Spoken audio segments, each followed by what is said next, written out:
د دم روژه نه ماتېږي، چاته وختله بدن ته د هغه هم روژه څه دی نه ماتېږي.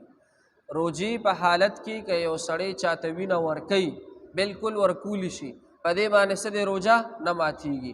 او که د روژې په حالت کې یو بنده ته وینه وختله نو هم څه دی روژه پې نه ماتېږي.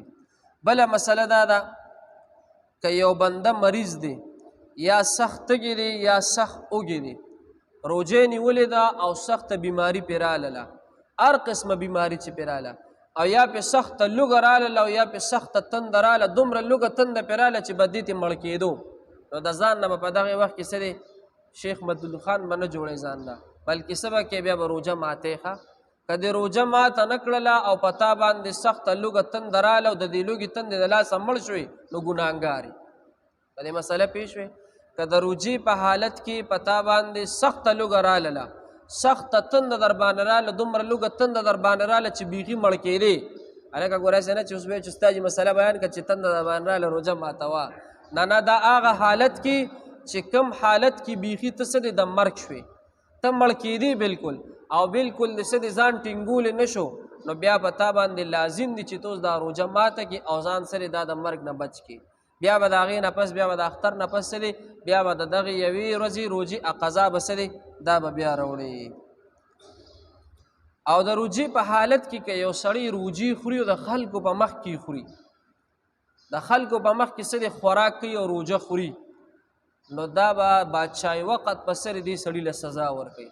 ما تا دپاره دا حکم نشته، ما تا دپاره دا حکم نشته چې کم سړی د خلکو په مخ کې خوراک کوي او قصدن مدن روژې خوري، نو حکومت وقت له پکار دی چې دې سړي له څه دی سخته سزا ورکړي، ځکه چې روژه دا د شعائر اسلام نه ده، دا د اسلام د نښو نه ده او دې د اسلام هغه عظیم رکن څه دی چې د هغې قضایي کوي او هغه ماتوي او د خلکو مخ کې څه دی د روژې په حالت کې خوراک کوي، نو بادشاهي وقت به څه دی سزا ورکوي.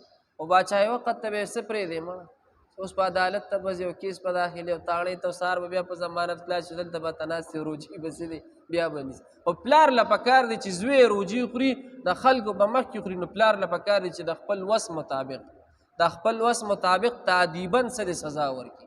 تعدیباً سزا دا مطلب چې اندامونه به پې نه ماتوي، مخ سر به پې نه ماتوي، دې دپاره چې دې څه دی دې دا روژه ونیسي، ځکه غټ سړی دی په د روژه فرض ده چې دې روژې بیا نه ماتوي. صحیح ده که نه؟ صلی الله تعالی علیه. او یو سړي سار د سرسایې تپوس کړو، نو سرسایه 150 روپۍ ده. هلکه څونه ده لکه 150 روپۍ. الحمدلله رب العالمین والعاقبة للمتقین والصلاة والسلام علی اشرف الانبیاء والمرسلین وعلى آله الطیبین وعلى آله وصحبه اجمعین. خالق العزا لمونږ چې سویل کې زمونږ نه څه کمی شوي خدای مونږ ټول معاف کړي. یا الله مونږ ټول نه درس په خپل دربار کې الله تقبل کړي. خدای پاکه مونږ ټولو ته په اجرونه ثوابونه را نصیب کړي.